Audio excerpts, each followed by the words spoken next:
Hi, இன்னைக்கு என்ன வீடியோனா calendar சேவிங்ஸை நம்ம இன்னையிலேருந்து ஸ்டார்ட் பண்ண போகிறோம். கேலண்டர் சேவிங்ஸ் அப்படின்னா என்னென்னா வேறு ஒன்றும் இல்லை.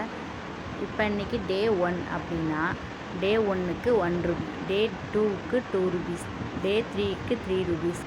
அது மாதிரி அன்னைக்கு என்ன டேவோ அந்த டேக்கான அமௌண்ட்டை நம்ம சேவிங்ஸாக கன்வெர்ட் பண்ணுறோம்.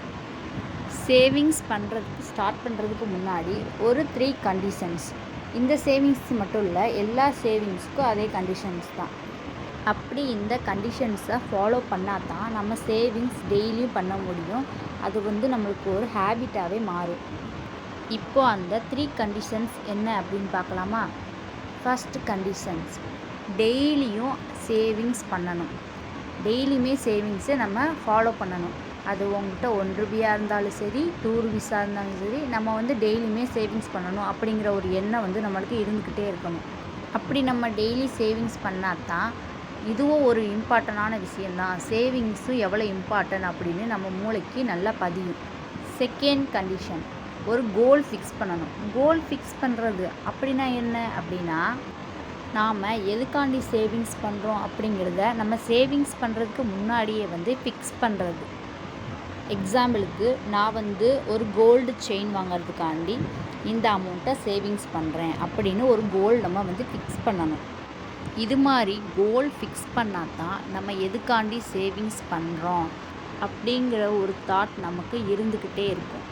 ஏதாவது அனாவசிய செலவு செய்ய நம்மளுக்கு தோணினாலுமே, ஐயோ நம்ம கோல்டு வாங்கிறதுக்காண்டி தான் இந்த சேவிங்ஸை ஃபாலோ பண்ணுறோம், இதை எடுத்து நம்ம வேறு எதுக்கு செலவு பண்ணால் நம்மளால் கோல்டு வாங்க முடியாது அப்படிங்கிற ஒரு தாட் இருக்கிறதுனால நம்ம டெய்லி சேவிங்ஸ் பண்ணுவோம். ஸோ எல்லாருமே கோல் ஃபிக்ஸ் பண்ணு.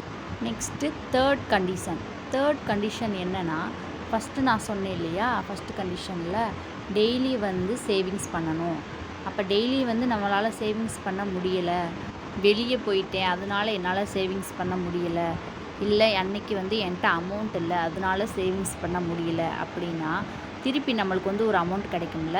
அப்போ சேவிங்ஸ் பண்ணும்போது எத்தனை நாள் நம்ம கேப் விட்டோம் சேவிங்ஸ் பண்ணாமல் அப்படின்னு பார்த்துட்டு அத்தனை நாளுக்குள்ள அமௌண்ட்டையும் நீங்கள் ஃபில்லப் பண்ணணும். அதாவது அத்தனை நாள் அமௌண்ட்டையும் நம்ம திருப்பி போடணும். இது மாதிரியான கண்டிஷனை ஃபாலோ பண்ணால் தான் நம்மளால் டெய்லியுமே சேவிங்ஸ் பண்ண முடியும். அது ஒரு ஹேபிட்டாக மாதிரி இன்னும் நம்மளுக்கு சேவிங்ஸ் பண்ணணும் ஒரு ஆர்வத்தை தூண்டும். இந்த காலண்டர் சேவிங்ஸ் பண்ணுறது மூலிமா எனக்கு அப்போ எவ்வளோ கிடைக்கும் அப்படின்னு பார்த்தீங்கன்னா, 496 ரூபா நம்மளுக்கு மந்த்லி கிடைக்கும். இந்த 496 ரூபா தானா அப்படின்னு நீங்கள் சாதாரணமாக நினைக்கலாம். இந்த அமௌண்ட்டை டிஜி சில்வர்லேயோ டிஜி கோல்டுலேயோ நம்ம சேவிங்ஸ் பண்ண ஸ்டார்ட் பண்ணோம்னா இது நல்ல ஒரு இன்வெஸ்ட்மெண்ட்டாக இருக்கும். 496 ரூபா. ஸோ இதை ரவுண்டிங் பண்ணோம்னா 500 ருபீஸ்.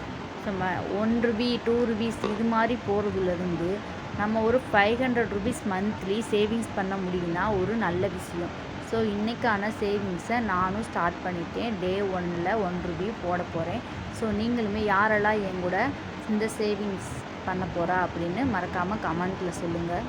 மந்த்லி இது மாதிரி 500 ருபீஸ் சேவிங்ஸ் பண்ணி என்னென்ன பண்ண போகிறீங்க அப்படின்னு மறக்காமல் கமெண்ட்டில் சொல்லுங்கள். நானுமே தெரிஞ்சுக்கிறேன் நீங்கள் என்னென்ன பண்ண போகிறீங்க அப்படின்னு.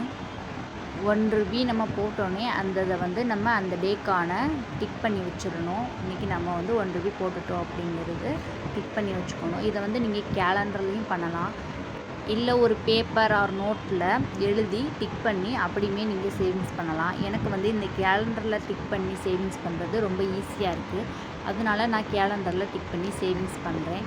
சரி, டே 1க்கான 1 ரூபியை நான் எடுத்து வச்சாச்சு.